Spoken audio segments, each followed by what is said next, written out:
Our topic for today is all about Linguistics 101.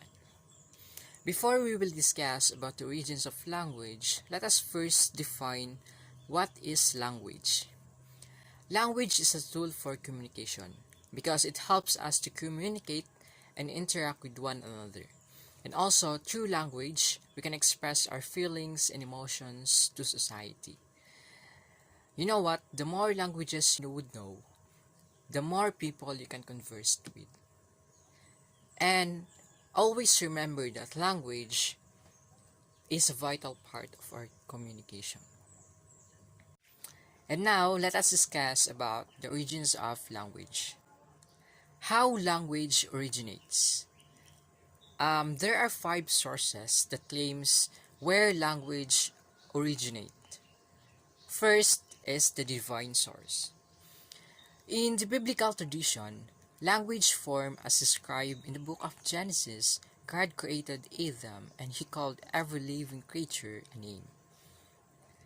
And in Hindu tradition, language came from Sarasvati, wife of Brahma, creator of the universe. So that's the divine source.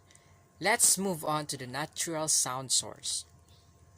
There are theories that the beginning of human speech is based on the concept of natural sounds. First is the Babel theory. Ingenious person 1922 believed that primitive words derive from imitations of natural words or sounds that early men and women heard around them. The first speech was onomatopoeic, marked by echoic words such as moo, meow, splash, such as cocoa and bang. Relatively, few words are onomatopoeic, and these words vary from one language to another. The second one is the Popo theory. Popo theory is the another of this person's nickname was the Popo theory, which gives an idea that speech developed from instinctive sounds that is used in emotional circumstances. Originates sounds of language may have come from the natural cries of emotions such as joy, pain, and anger. The word ouch came to have painful connotations, but some of the interjections are usually produced with sudden intakes of breath. The third one, the social interaction source. There is one theory, the Euhea theory.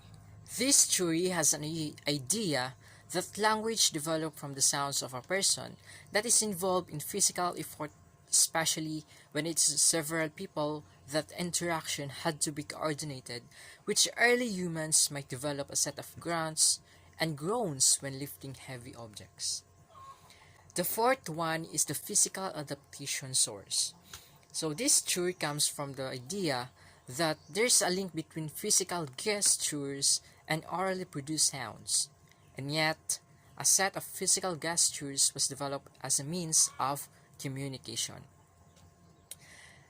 1. The teeth and lips.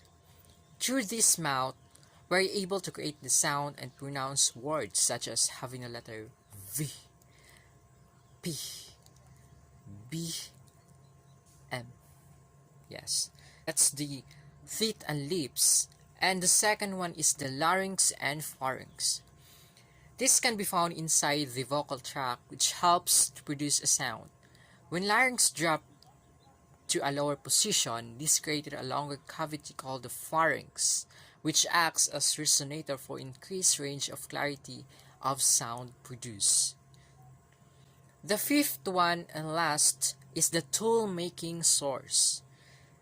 This is believed that the human hands and manual gestures may have been a precursor of language.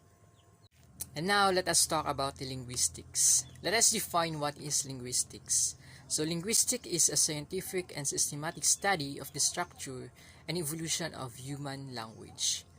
Linguistics has 2 categories, microlinguistics and the macrolinguistics. So in microlinguistics, there are 6 types: the phonology, phonetics, morphology, pragmatics, semantics, and syntax. So, phonology is the study of how these sounds are organized. Phonetics is the study of how speech sounds are made.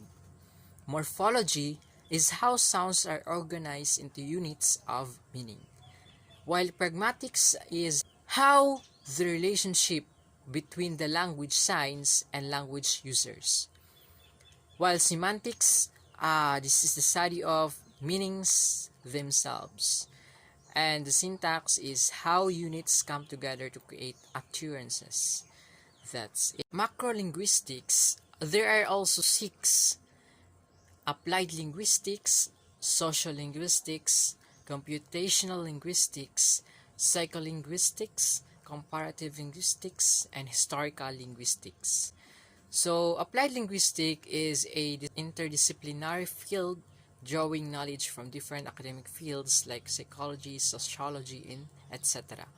Social linguistics is a branch of linguistics that deals with the effect of society or social factors on language, while the computational linguistics is a interdisciplinary branch of linguistics which is concerned with the study of oral and written language.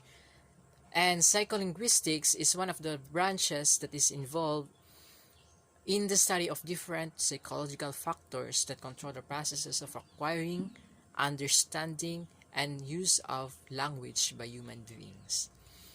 While comparative linguistics is the study of the development of languages through a comparative analysis of two or more different languages. Historical linguistics is one of the important because it is study the evolution and changes in language through periods of time. That is the historical linguistics. That's the 6 types of macro linguistics. And before we forget, the one who studies the origins of language and has a concern with the nature of language and communication is called linguist. Yes. And now let us proceed to the vowels and consonants. So when we say vowels, it exhibit a great deal of dialect variations. Vowels are classified as monophthongs. Yes. And consonants is a speech sound that is articulated with complete or partial closure of the vocal tract.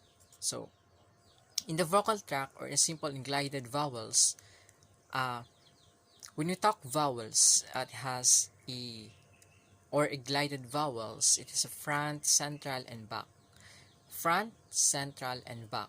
So high, mid, and low. There is IY, I, EY, E, A, E, O, O, K. Yes, that's the glided vowels.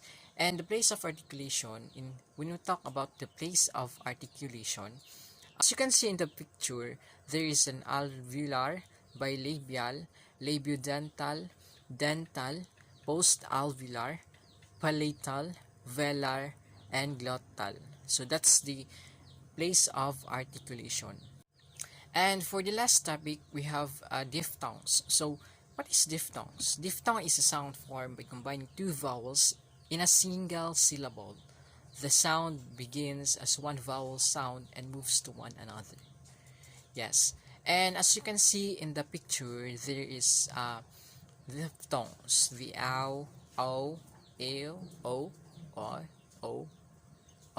u. There is words there that corresponds to that different diphthongs. Yeah.